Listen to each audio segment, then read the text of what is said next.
Indian and Chinese soldiers clashed, and there were casualties. The world worries about the tear and wear of relations between the two Asian giants sitting across the Himalayas. They should, but probably they're worrying about the wrong thing. Yes, the two militaries have machine guns, artillery, and tanks, but they chose to use fists and stones.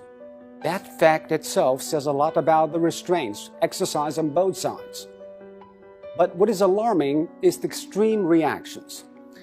As Mahatma Gandhi said, an eye for an eye only ends up making the whole world blind.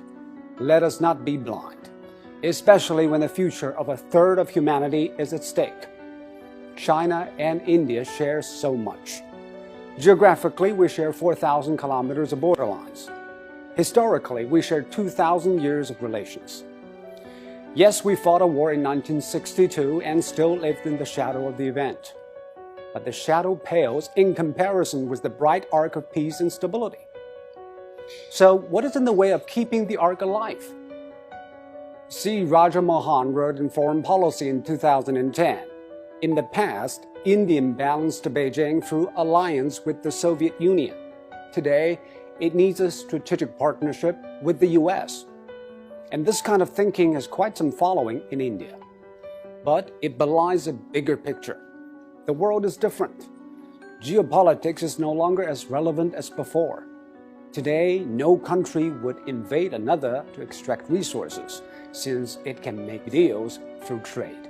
Also, it wouldn't enslave another for labor, as they can find a better bargain in joining hands within the global value chain. Both India and China need to think in this context, and they need to refresh their memories and rebuild their image they have about each other and each other's future. India and China are neighbors, and they want to become great powers together. There's only one way. Try to trust each other and look to the future. I remember my visit to Delhi in 2016 for some Belt and Road interviews. The immigration officer questioned me for 20 minutes on my purpose of visit, from my philosophical beliefs to the origins of my family and my favorite writer. I guess he was either very interested in talking or very suspicious of me. All of this while 300 people were waiting behind me. When nationalism trumps pragmatism, opportunities are lost.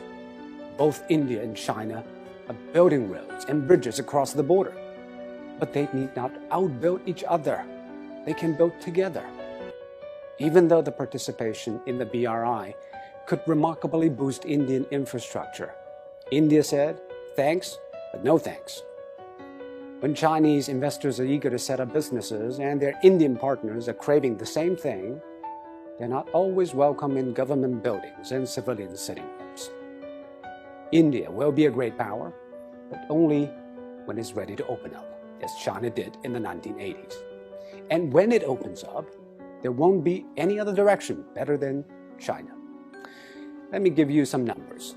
Trade between China and India was merely $92 billion in 2019, and that is a quarter of China-ASEAN trade. And yet, they are the most promising Asian economies.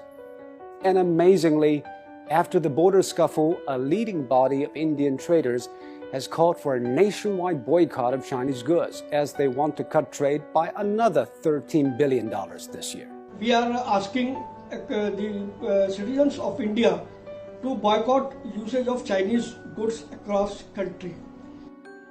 But the traffic of people is more worrying.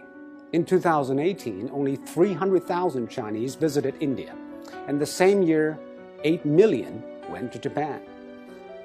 We used to send our best among us, traders and thinkers, to each other's countries. Now we trade slurs on television and shout slogans on the streets. The dragon and the elephant deserve better, and we can start by knowing better.